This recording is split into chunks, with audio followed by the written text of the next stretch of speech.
Good evening and welcome to our second Augustana alumni webinar. My name is Joel Gackel and I'm the Senior Director of Alumni Engagement here at Augie. Now, due to rain, we had to reschedule to today, so thank you for your patience. Our webinar today will focus on gardening. Kam Hedeen has been a vital member of the Sodexo Dining Services team here at Augustana and provides leadership with Augustana's Gardens. He's marketed organic produce as Wyandanse Gardens in the Sioux Falls area during the late 90s and early 2000s. Kam was also one of, if not the first vegetable farmer in the region to offer weekly subscription of produce known as CSA, Community Supported Agriculture, providing up to 65 families with weekly boxes of fresh produce. Without any further ado, I will turn it over to Kam. All right, welcome everybody. I presume that this is reaching potentially thousands of alumni for Augustana, of Augustana. Some are near and some are far, and I'm hoping to inspire all of you to get involved back either in your own garden or right here on campus. So for those of you who are at a distance, I want to introduce our setting. Hopefully this will jog your memory of campus a bit. We are at, it's a beautiful setting in my mind. There, Don Granager, my camera person of the International Program Office, is focusing on Old Main, certainly a landmark building on campus, and we are directly across the street to the north. So he's now panning around to the intersection of Summit and University Place, also known as, which becomes 28th Street. And there is the Greek Orthodox Church across the street to the east. We have this beautiful garden setting that slopes southeast, which is a terrific setup for maximizing sun, and there's great drainage. This site used to be part of the housing of campus. There was a home here. There was a driveway that came off of University Place and then wrapped around the home a bit. I know this much because I'm finding the rose quartzite rocks that form the shape of the driveway. So that there are portions of the garden we have chosen to already convert to perennials. Of course, these are plants that come back year after year. This garden has been here for 24 months. It was then that I broke sod. It was just grass, no fencing, nothing was here except for grass. And the things that were below ground, which was probably pretty good setup of topsoil, clay beneath that, and then of course the rose quartzite rocks, and there's remnants of bricks and just artifacts of housing and student life, a little bit of a bottle, and don't imagine what kind of bottle, but those are all here and we're finding them as we go, and it's great to be able to kind of bring this to a productive part of campus. Behind my camera person, he's not going to pan around, but is Lookout House. That is still part of the housing component of campus. And so Augustana is calling this a farm-to-table garden because this produce has been made available through the dining services, of which I have been employed, Sodexo, for 4 years. And I had the great opportunity to continue to punch the time clock and to do a service for Augustana on behalf of my employer.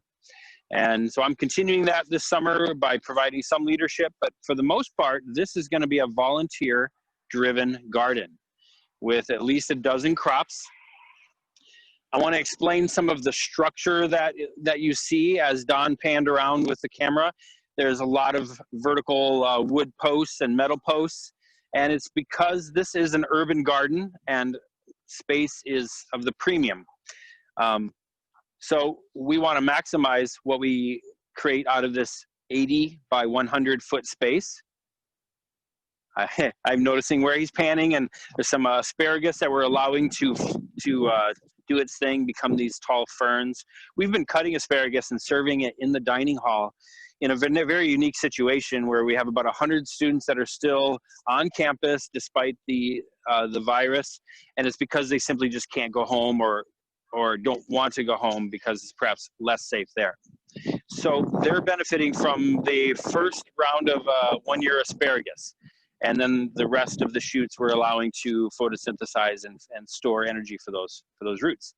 So hopefully 20 years from now, we'll be seeing maybe this, the very ends of this asparagus. Very successful journey for them. Now, what we want to share with you today is not just an introduction to the gardening, but also we're going to do a little bit of a demonstration of soil preparation. It's early May. Likely everyone is wanting to get out into the gardens, their own gardens, and plant some like frost sensitive things, because we're right at the all right. So 8-year-old intervenes with an Austin Powers reference. I'll see you later. All right. So I'm playing role of dad in addition to gardening. All right. So we're going to do some soil prep because, hey, it's that time of year. Hopefully you've had a little bit of patience. Hopefully 2 weeks ago you didn't, in South Dakota, put your tomatoes in the ground only to find that we have some like frost scares right now. So we're gonna prepare this. We're gonna plant a tomato, and then we're gonna show what you can do to protect that tomato tonight and tomorrow night. So with that, I have some tips. This is not going to be a all-encompassing tomato seminar at all. This is really some soil preparation things and some tips that can apply to a lot of different crops. We're gonna try not to be redundant with a lot of other YouTube videos of how to plant the best tomato crop in the world. That's not really what we're gonna do. We just want to touch on a few things that aren't maybe in other videos. All right, I'll be happy to share these. One is, I'm very excited about this tool, and it's called a broad fork. You can see how wide and how long the dimensions are. And this is in lieu of a Roto Chiller. Augie Gardens does not own a Roto Chiller. We have rented on occasion, but for the most part, we are gonna figure out how to accomplish just as much or more with the sweat equity of volunteers. And you're gonna find out just how much you can accomplish without actually hurting your body and maybe not sweating at all. So I'm going to demonstrate this. Don's going to kind of go in and out, pan as necessary. First thing I'm going to do is I'm going to get on it. I've not tilled here yet, by the way. You still have grass growing and creeping Jenny, creeping Charlie and such. I'm going to rock back and forth and cause these tines to go in.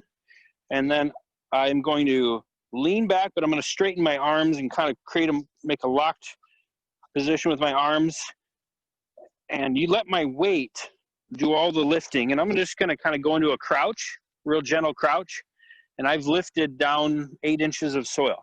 I see worm activity. I see roots, remnant roots, and that's all great stuff. And now I can get a little bit of a core workout by doing this.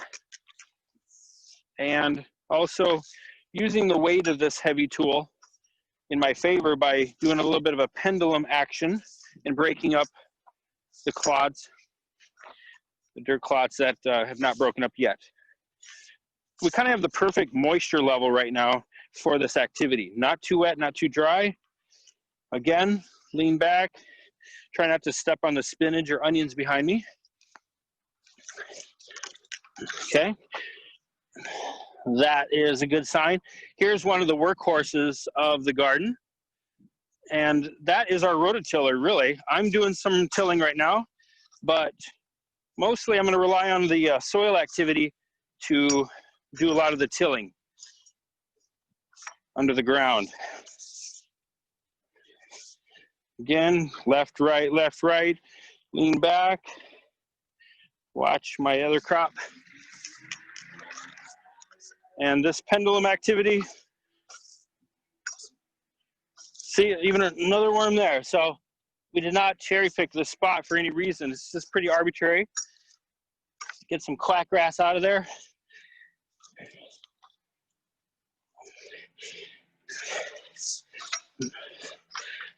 So this applies to really a lot of different crops. If I wanted to direct seed, this is a great time to be direct seeding the last of your radishes, your carrots, maybe your second round of carrots. If you haven't already done so, beet, spinach, lettuce, you could direct seed, in which case you would want to maybe do a little bit of raking to get rid of larger clumps. If there's any rocks, I want to kind of pull them into my walkway. I do have rocks because, you know, this was a construction site at one point.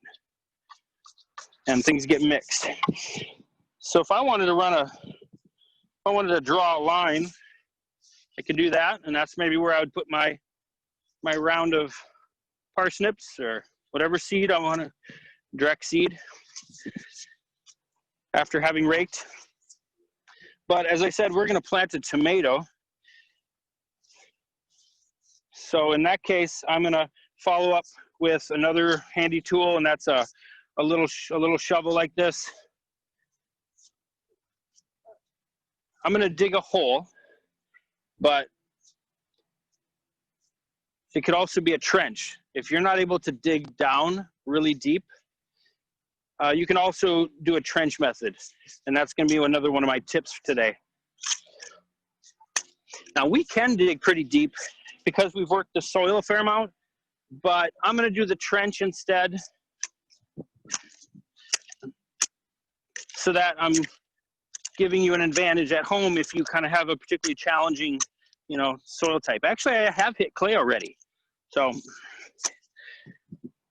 I'm going to grab one of these tomatoes that was grown in the greenhouse that is attached to this Freuland Science Center. So it faces Our Savior's Lutheran Church, beautiful newfangled greenhouse that the biology department or the science department has allowed us to use for 3 years in a row now. All right, so I've grabbed this tomato plant, but I want to back up just a moment to say that really what we're growing here is soil. We're doing all kinds of things that enhance the soil life. We're mulching whenever possible. We're bringing in trustworthy grass clippings and keeping things protected from the sun, protected from the heat. The soil life really likes it a little cooler, more like cave temperature. So to have it baking in the sun is not too beneficial. And there's a byproduct to building beautiful soil, and it's these exotic things called edibles, edible vegetables and fruits. That's like a byproduct to growing beautiful soil. All right, and so of course that's what we take to our kitchen, but really it has to start with the soil. I'm gonna do something that most gardeners on YouTube or whatnot do show you, and that is taking all the lower branches off that you can. And so I'm gonna just pull downward. A direct motion downward is usually a safe gesture if I were to pull downward, but you know, a safer method is to do this sort of thing, because it is possible that you could strip and damage the plant in a way that you didn't intend.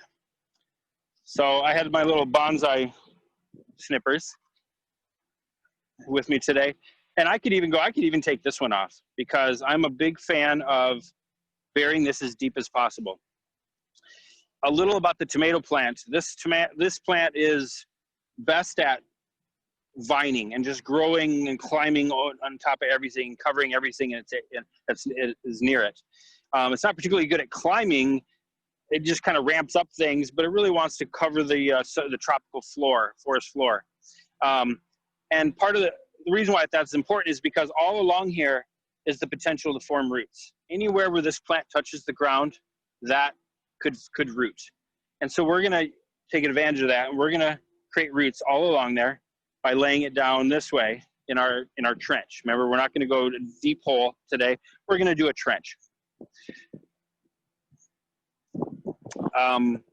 Another important aspect of the tomato plant is that with a little bit of just a hint of support, it will go directly up. And that's why we have all this vertical wood and metal, because we're gonna hang strings down, and they're gonna provide just enough of a touch and enough of a support that these tomatoes will grow 8 feet and perhaps longer, which we'll touch upon later with Don Granager's experiment this year. All right, so I'm gonna be putting that in the ground soon, but I have one more thing that I wanna do, and that's dig another hole. Okay, so I went to the garden today with a shovel in my hand, and I've trained myself to always think, oh, go to the kitchen and grab the food scraps from the last several days, because I already have a shovel in my hand. I'm going to the garden. It's a great time to speed up the composting process by grabbing my food scraps from today. Oops. And I'm going to bury these while I'm out here. Really, it's just trying to be efficient.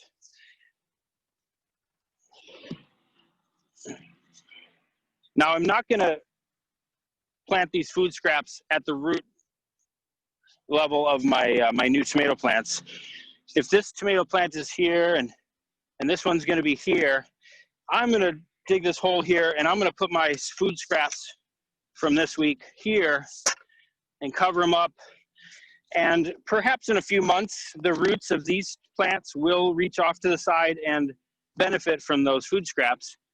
But really, it's about thinking toward next year. And the less I have to use a composting tumbler, the better, because there's so much handling with that. There's multiple steps. So I try to minimize that by burying. Anytime I'm going to put a perennial in the ground, or I'm going to go out to the garden with a shovel, I'm probably going to bury some food scraps that day somewhere. All right. So that's another pointer, is bury those food scraps. I have a few more props here. This is just a little shaker. Well, what's inside the shaker? It's a powder that I'm going to put really deep in this trench. The powder is actually the spores of a beneficial fungus. This is a symbiotic relationship that I'm trying to create between my tomato plant and a fungus. It's a beneficial fungus called mycorrhizal. Myco being fungus, rhizal being root. So between these two, they're able to trade sugars and carbohydrates. I'm going to do a little bit of this powder kind of deep in my hole, my trench. And then I'm going to put a little bit of soil in there, because next I'm going to put my fertilizer. That is a slow release fertilizer, pretty universally available now. Won't go into it too much, because I think most people can find high quality slow release fertilizers now. But I don't want them to touch my fungal spores, my powder. So I separated them with a little bit of soil. All right, so now it's time to take that pot out. Maybe I'm going to tickle this a little bit, break up some of these roots to encourage it to form. It was starting to spiral around the pot a little bit. And I'm going to lay this down. Start pushing my dirt in. Oh, there's one more trick that I wanted to show you.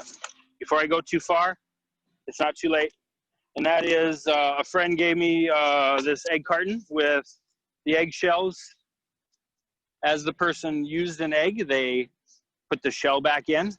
And what I like to do with these is let them dry out in my garage all winter, and at the end of winter, I might have 30 of these.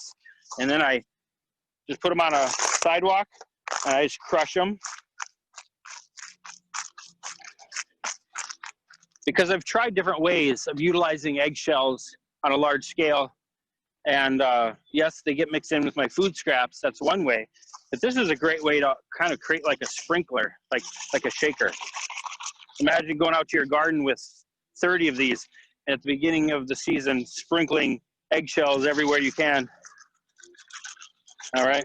So that's a little trick that I wanted to share with you today. So we're going to make sure plenty of those eggshells are going to end up in there for calcium.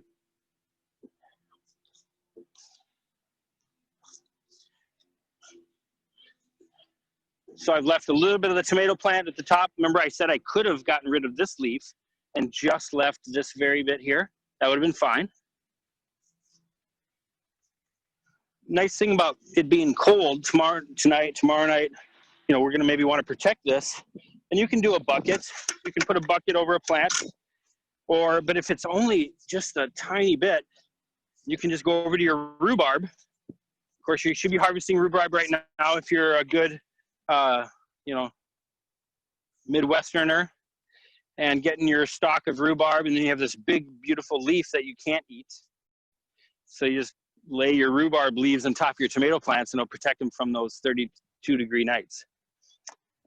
All right, so that is an example of planting a large plant in early May. That could have been Swiss chard. It could have been a bell pepper. Could have been a nice clump of basil. And a lot of those soil preparation features would have been the same. Okay. But something specific to tomatoes I want to talk about is how are we going to support these from above? And this is a tip that I give to you just as one more option. There's many different ways of supporting these tomatoes, but I'm going to show you a way that involves a biodegradable string. This is sisal twine. And you buy these in big rolls at like Tractor Supply place or, you know, Flea Farm, these kind of places. Maybe $20 for a big roll if you're a big time gardener. And what I do with this is I tie it to my post in one spot and I just throw it over. I'm gonna let that kind of hang down like that.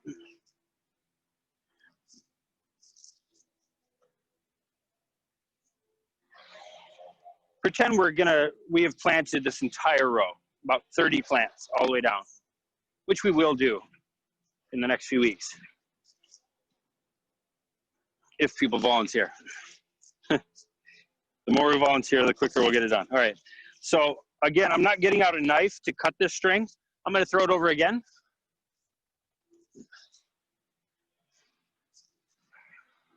I'll let this one hang down. And let's pretend that these tomato plants have been in the ground for a few weeks. It's maybe early June and they're starting to become large tomato plants. And we want to give them support.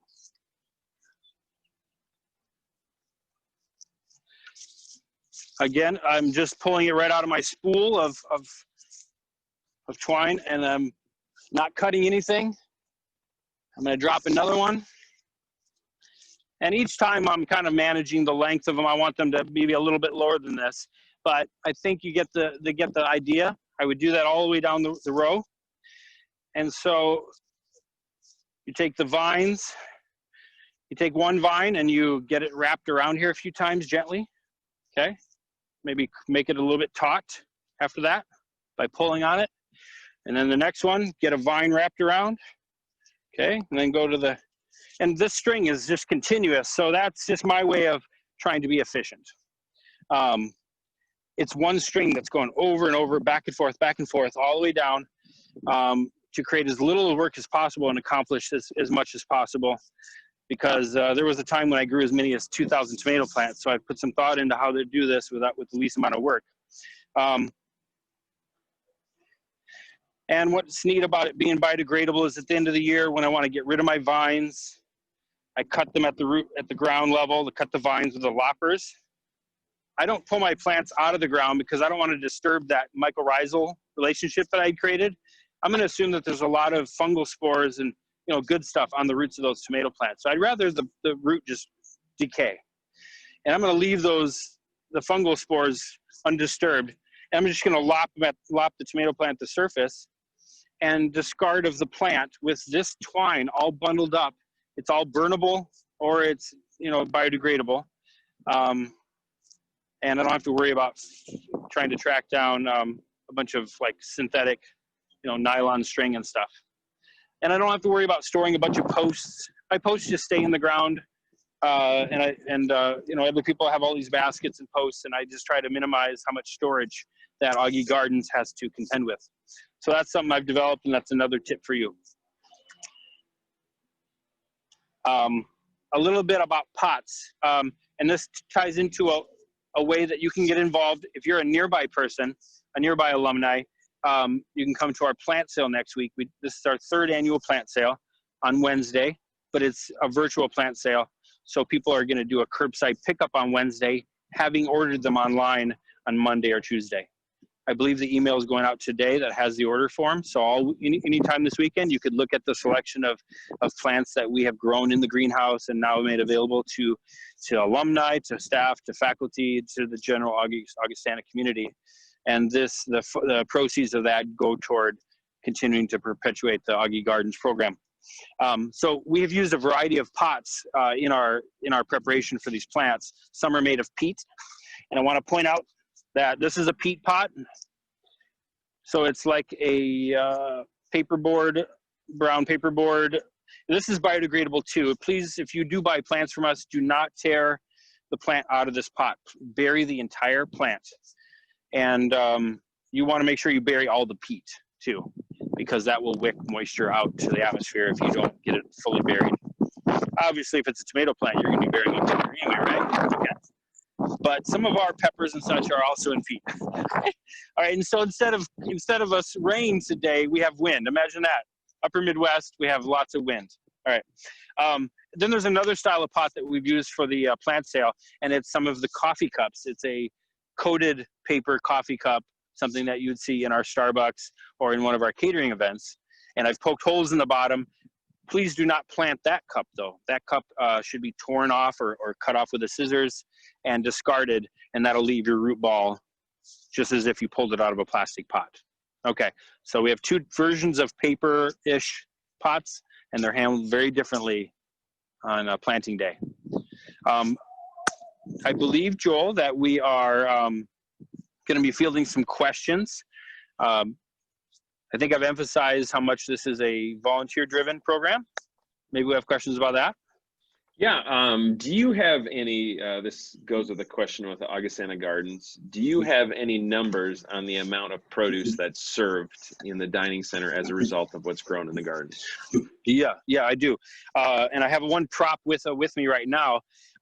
Behind Don is Lookout House, as I mentioned, and 4 students lived there last year, and they adopted the gardens as their service project, which is a requirement at Augustana still.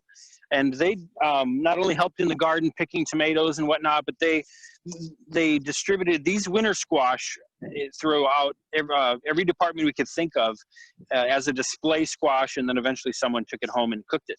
This is still around, and it's wrinkling a bit, but I wanted it to become like a gourd, like a pretzel-shaped gourd. But it still has all this edible, I don't know, maybe it's edible, a lot of flesh still in there. But this was an amazing heirloom squash that we grew, and we had like 50 of these. So we were able to both serve them in the dining hall and also provide them to campus in each department as a visual inspiration, but then also as food. I believe some of the departments, someone would take it home, cook it, and bring it back and put it in their break room. All right. And then the single biggest crop is tomatoes, and for 2 consecutive years we've managed to get 1,000 pounds of tomatoes to the dining hall, and then put into the salad bar, and sometimes cooked into a tomato-based sauce. So 1,000 pounds 2 years in a row, and that's not counting what went off with volunteers, because I'm big on rewarding volunteers with a little something out of the garden each day that they come. So that gives you a little example. Yeah. If this is someone's first time doing a garden, what are the top 2 or 3 things that you tell someone they should try if this is the first time they're going to have a garden? Yes. So another soapbox of mine, and I'm glad that you brought it up, because I had another prop that I did not refer to. And well, I guess I did a little bit about the grass clippings. I'm a huge fan of mulching. So let's just pan over to our tomato plant, and let's reduce our weeding. Let's reduce water loss. I'm going to put my drip irrigation in place. I'm going to reduce water loss by mulching with these grass clippings that are brought in by an older gentleman that, physically he just can't be taking all these out to the dump each time he does his business. And so we're able to give him a great option, an alternative. So Don and I have been doing a lot of mulching. You can see some preparation on beds that have yet to even be planted. Mulching is a way to keep the place idle so that weeds aren't growing. And then the day that you want to plant, you can rake the mulch to the side, and then you're pushing that mulch back into place. I'm no fan of weeding, just like everyone else. And I'm not really fond of irrigation either. It's a lot of work on a farm scale to be moving pipes around and hoses and all this stuff. I'd rather just keep the moisture I already have. And not to mention, in the case of these tomatoes, you get these spring rains that splash onto that dirt, and these a lot of these pathogens are soil borne, and so they're splashed up onto the leaves early on. introduced in May. You maybe don't see you have a problem until August, but it was introduced in May during these heavy pounding rains. So mulch, mulch, mulch would be my biggest advice to a beginner gardener and an experienced gardener. I like to bag all my grass clippings. I'm not a turf guy, but I'm excited about mowing lawn because it means that I get to move my nutrients from my lawn to my garden. And that's a conversion that I love. Can you talk really briefly about plowing your existing soil versus installing an elevated garden? Elevated garden meaning like a raised bed or a Correct. rooftop garden? Yes, a raised bed. Okay, raised bed. A raised bed, the beauty of a raised bed is it's still tied into the earth. These tomato plants want to go, those roots might go 20 feet down. And by having a raised bed, presumably you don't have a wood bottom. And so you still have the proper drainage as long as you put the right materials in there. And it's still tied into the earth, but you have the advantage of the ergonomics of a raised bed. In the spring, it warms up sooner, so it's ready for your crops a little sooner. Now, it can get a little warmer later. The roots can get a little warm, but you can shade your raised bed with burlap. If you feel like your roots of your crop near the south-facing wall are getting a little too warm, there's a lot of advantages to raised beds. Of course, there's maintenance and upfront costs, but I'm a fan because you're still building soil. Okay. What in all of your years of gardening, what was the biggest mistake that you learned that you now prevent or want everyone else to prevent? Well, hopefully nobody's going to go out and grow 20 or 2,000 tomato plants, but simply not being set up to care for what you've put in the ground. I was very excited to get all these in the ground, but the truth is I couldn't trellis them properly. And so my yields, due to loss and all this, I probably could have done just as much with a third of the plants, as long as properly. So I've learned to take better care of each individual plant, keep them healthier, go vertical, pruning, these sort of things. And I'm able to get the same yields. But I had to learn the hard way, and lesson learned. Perfect. Well, is there one more thing that you would love to tell the community to encourage them to try gardening for the first time? Sure. Well, I don't want us to get away too far to where I'm not able to mention Don's little experiment with the tomato trellising. Speaking of trellising tomatoes, behind me is a more substantial type of trellis, and with high tension wires. And he wants to grow, tomatoes down to a single stem. These are indeterminate, very viney tomatoes. And he wants to prune them to a single stem.